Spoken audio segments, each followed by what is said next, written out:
Thank you, Marg, for joining us this afternoon. Marg Friesen has been with Canadians for Safe Technology since 2013. Her credentials include a Master's of Science degree and experience as a former researcher with the federal government. She currently serves as a scientific advisor to C4ST and is an active member of both the C4ST leadership team and working group. Marg's presentation will provide insight into the World Health Organization systematic reviews and their critical role in shaping Health Canada's Safety Code 6. These reviews provide no assurance of safety. Thank you, Marg. Thank you, Shelley. So today's talk is how the WHO, the World Health Organization, commissioned reviews on radiofrequency radiation could influence Health Canada's Safety Code 6. My background is I have a Bachelor of Science degree in zoology, Masters of Science in entomology, toxicology, and worked for the federal government for more than 30 years as a research biologist. And after retiring, I devoted much of my spare time to looking at the environmental health and electromagnetic radiation. And I've also worked as a volunteer with Canadians for Safe Technology and also with the Environmental Health Association of Manitoba. So all of the talk today is to talk a little bit about the sources of wireless radiation, radio frequency electromagnetic radiation / fields. So basically, they can be interchangeable for today's talk. EMR is equal to EMF. Health Canada Safety Code 6, that it's not protective.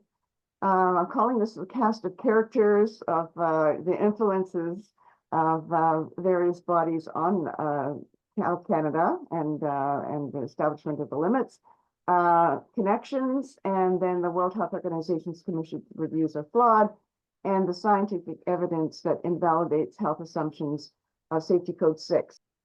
So some sources of radiofrequency radiation is all around us.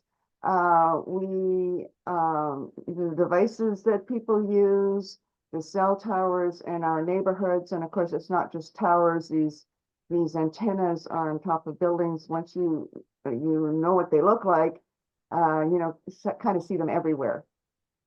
So Safety Code 6, the purpose of the code is to establish safety limits for human exposure to radiofrequency radiation. And it applies, really it is limited in its application to all individuals working at or visiting federally regulated sites.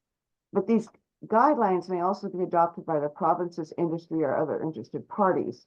And that includes also school boards. So school boards could actually have safer limits, but from our experience, they defer to Safety Code 6. It doesn't have the force of law, but what has happened is that Industry Canada has adopted this as a standard, and that's what makes it so important and such an important standard, and with the force of law behind it. So the industry does need to comply with Safety Code 6. Safety Code 6 has got two main guidelines: specific absorption rate, for SAR, for near field, so that's for smartphones and tablets, and then power density for far field, so that's for cell tower antennas. And also recently, since 2025, for 5G technologies operated close to the body, they're also using power density. One would have expected it to be specific absorption rate, but the wavelengths work differently with the higher frequencies, and so they have changed it to power density. And while they're at it, they actually increased the limit. Safety Code 6, basically, says that only excessive heating would cause biological effects, and that there are no adverse effects below the putative or assumed threshold of SAR and power density. This is a picture of Table 5 from Safety Code 6, and it's just a diagram. I've added the red and the orange there to show that is based on a 6-minute exposure, and that if the tissue, a cube of tissue doesn't increase more than 1 degree within a period of 6 minutes, the assumption is that it's safe. And this is safe for everybody and for continuous exposure, long-term exposure, which of course doesn't make much sense. Anyway, that's another story. So now that 5G technologies are being rolled out, Industry Canada, or I said at the time, asked Industry Canada to develop some guidelines for these 6 to 300 gigahertz frequencies. These are for the 5G technologies, how close to the body. And Health Canada, despite the recommendation 6 from the last HESA report, which recommended that, you know, they should be very transparent about changing safety code 6, just went ahead and without notifying the public, they just published it on their website in January 2021. They changed the close near field for 5G exposures above 6 gigahertz to power density. And in the report, so this is not found on the website, the abstract is found on the website, doesn't mention anything about non-thermal effects, but on page 32 of the report that people can get if they ask Health Canada for it, they basically say there are no human studies that were identified that assessed endpoints such as cancer, ocular effects, reproductive system effects, impacts on the immune system, non-specific symptoms, or any other adverse outcomes, and there should be cognitive effects added to that. So basically, Health Canada admits there are no human studies other than temperature, and they did look at the animal studies and rejected them because they didn't think they were high enough quality, and then they excluded right off the hop the tissue studies and cell studies, which we know there are some that have found adverse effects. So lack of evidence is not proof of safety, bottom line. We know that the World Health Organization, International Agency Research on Cancer, IARC, classified radiofrequency radiation as a possible human carcinogen in 2011. And we know now that scientists have, some scientists, including our Canadian Dr. Miller, that given the new studies that there's clear evidence of carcinogenicity and make the case that it should be increased to a known carcinogen. Now we know there's science indicating breast cancer associated with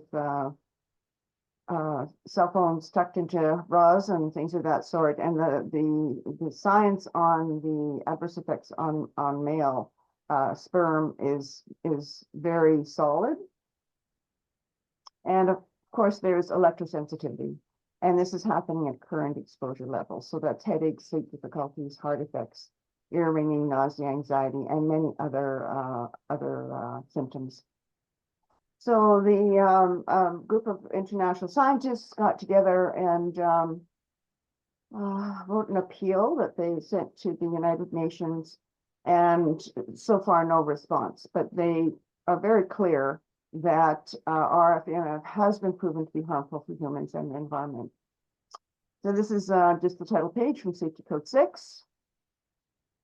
And I'm just going to, next 5 slides are what I call a cast of characters before I come to the slide that sort of summarizes the influence that they have on each other. So there's the World Health Organization, which was founded in 1948. And it's the agency that connects nations, partners, and people to promote health and keep the world safe and serve the vulnerable. So everyone, everywhere, can attain the highest level of health. And there are 194 member states that are included in there, including Canada. Now, they have a whole bunch of different agencies, but 2 that are important for us are International EMF Project and the International Agency for Research on Cancer. The International EMF Project was founded in 1996. It was first headed by Michael Rapaccioli. Currently, it's headed by Emily Van Deventer. The mandate is to assess health and environmental effects of exposure, radiofrequency fields, investigate health effects of EMFs, and advise national authorities on EMF radiation protection, not just on radio frequency, but other parts of that particular electromagnetic range. The World Health Organization, so they also under that is the International Agency for Research on Cancer. It's the specialized cancer agency of the WHO, and they produce something called monographs. And it's a core element of the agency's portfolio of activities with international expert working groups evaluating the evidence of carcinogenicity of specific exposures. And agents are classified based on these monographs. And the one on RF was volume 102, and that was last done published in 2013. They did arrive at a conclusion that it was a possible human carcinogen in 2011.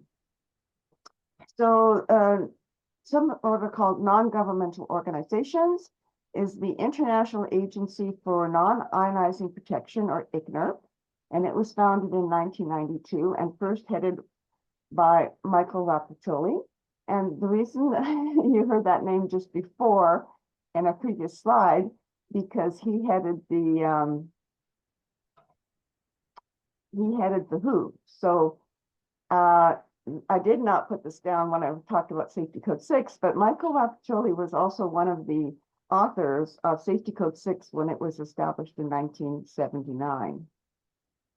The other NGO is the International Commission on Biological Effects, or ICBI, founded in 2021. And basically, they're realized that ICNIRP was just kind of sticking to the non-thermal, no effects, no non-thermal effects, and were established basically to counter that.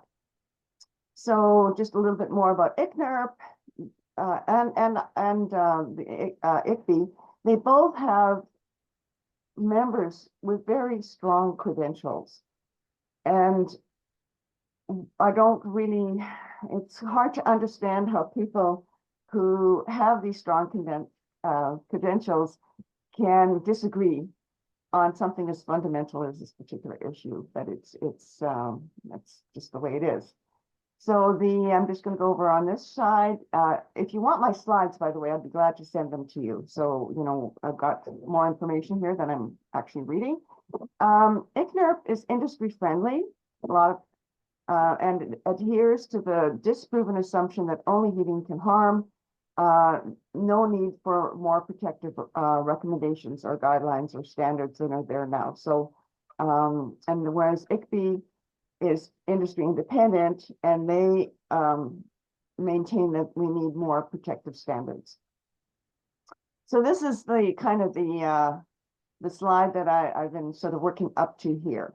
So Health Canada relies right on top in the middle. So how can Health Canada's influence? Health Canada relies on the WHO EMF project and ICNIRP. So if you go into Safety Code 6, in the references, both of those are mentioned. And they also rely on the IARC classification. So the EMF project should be independent, but relies heavily on ICNIRP. And they have just organized these 12 systematic reviews, 10 topics. The process was not transparent. And every group that they had one or more members closely associated with ICNIRP. So this is in preparation for the monographs that I mentioned before. The previous monograph was 102. So they want to do a monograph, and then IARC will have a look at that, and they will use the information from those reports, perhaps expand that. I mean, we don't know what the terms of reference will be for that working group, but they will use the information to either reaffirm what is the classification now, which is a possible carcinogen, and the fear is that it could even be weakened because of the strong statement that I just read about Health Canada and that they don't believe that there is enough evidence to show that there is harm. You can see with the arrows, the IARC Working Group for Classification Monograph is extremely important, and it does influence Health Canada tremendously, as well as other authorities around the world. So we're going to talk a little bit about the systematic reviews. So the WHO has had, if you want to know the backstory to this, if you go to the notice that I sent out, I made a reference to Microwave News, and Lewis Lesson, who's the editor, he has been following this issue for a long time, and he really gives a very good backstory on the WHO Commission systematic review. So this didn't just happen, it's been ongoing for a number of years. So they commissioned 12 systematic reviews based on 10 outcomes. The authors are listed here if you're interested in that. And this is open access, so you can get this from the internet, or you can email me and I'll send you a copy. So there were 12 systematic reviews that are based on 10 health outcomes, and 11, according to ICBI, had serious flaws. However, there is a silver lining in that, again, the same group states in its no assurance of safety abstract in their paper that the animal cancer systematic review provided quantitative information that could be used to set exposure limits based on reducing cancer risk, and the effects in the systematic review on male fertility and pregnancy and birth outcomes should also serve as the basis for policy decisions to lower exposure limits and reduce human reproductive risks. This is on the ICBI site. So this is the one review that was done that did not use meta-analyses, but basically because the data was so different that they couldn't clump it together. They just did a narrative, so they just described the studies, and this is what they concluded, that there was high certainty of the evidence linking cell phone radiation, and you can insert in that radiofrequency radiation to cancer in animals.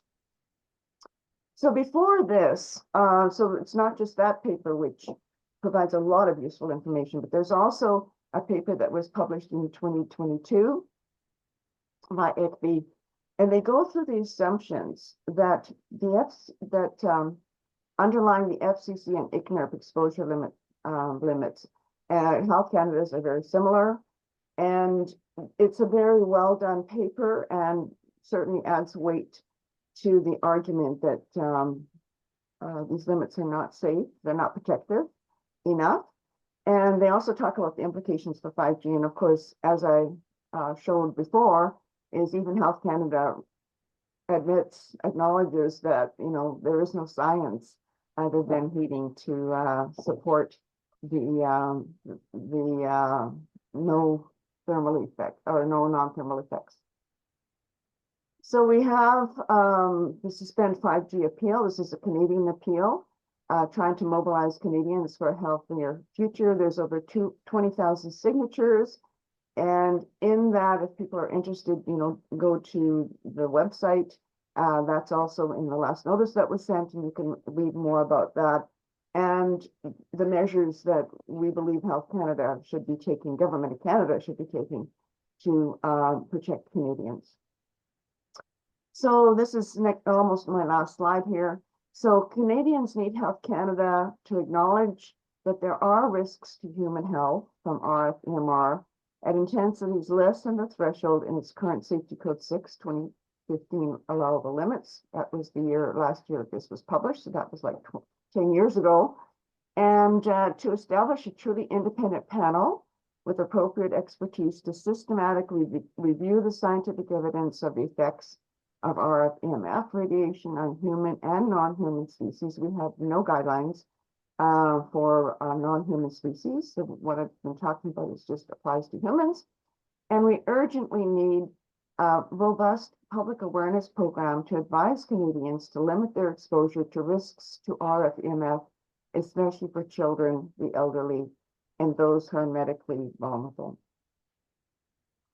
So here are a few websites for people who want more information. The top one is for ICBI. Then we have two for Canadians for Safe Technology, Candidates Who Care, which shows the candidates. Unfortunately, we didn't have a lot of time to collect signatures, but there were a number of candidates who signed on to that who now are members of Parliament. And we do want to approach them about this to encourage them to support having the HESA hearings. There's also Evicted by Wireless, which is a fundraiser for a documentary for those who are adversely affected by wireless radiation from cell towers. And, you know, we have the evidence and we have the people, they are the evidence. So Health Canada, again, is turning a blind eye to that. And then there's the Environmental Health Trust, which is an excellent site and has a lot of good information. And then, as I mentioned before, Microwave News also has good information and really provides a lot of the backstory to where we're at right now. And that's basically it. So thank you very much for listening. And now we can dive into a discussion.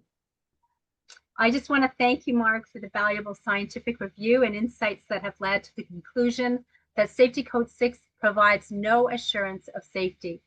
As Marg eloquently said, the WHO's EMF project relies heavily on ICNIRP's non-transparent reviews, many of which involve ICNIRP-affiliated authors. And while industry-aligned ICNIRP maintains that only heating effects are harmful and that no further protective measures are needed, in contrast, industry-independent ICBE EMF has stated there's no assurance of safety. It noted that animal cancer data could be used to set lower exposure limits, and findings on male and fertility and pregnancy outcomes warrant stricter standards to reduce reproductive risks. So, together, let's get started. It's up to us to raise awareness with our family, friends, media, schools, workplaces, peer-reviewed published scientific articles showing biological effects are proof of RF EMR harm. These studies acknowledge that RF EMR can pose health risks far below the current Safety Code 6 limits. We need to establish an independent expert panel to review the full body of evidence on RF EMF impacts on humans and wildlife, and we need to push for the launch of a national public awareness campaign advising Canadians, especially children, the elderly, and medically vulnerable individuals, to reduce RF exposure. So we hope everyone who hasn't done so will sign up for a 5G appeal, and we encourage you to encourage others to sign up as well too. Thank you.